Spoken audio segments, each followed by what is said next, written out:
Okay, so I mean, if we get in here, this cable is so like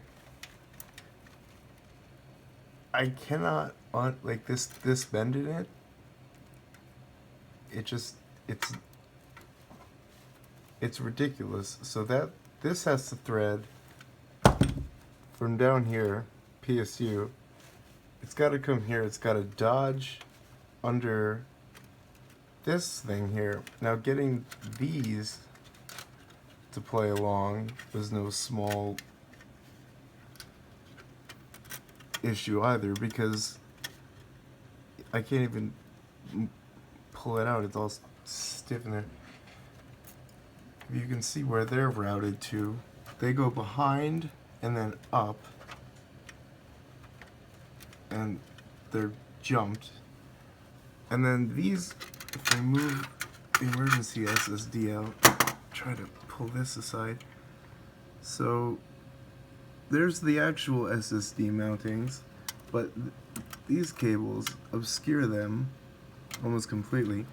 And then in order to get that power cable into there,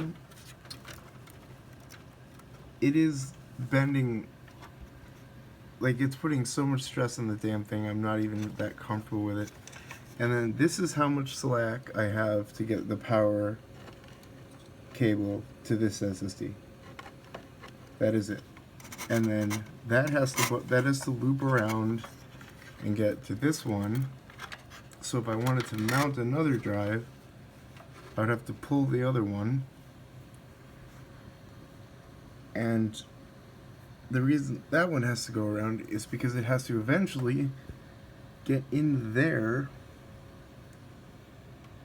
to the to the platter drives, which is almost impossible. It's like, I mean, look at this. This thing is nuts. If you could make this case with this amount of stuff and drives and these power supply cables neat, I mean, it would have to be a TARDIS. I still do love this. We spec'd out a great little machine.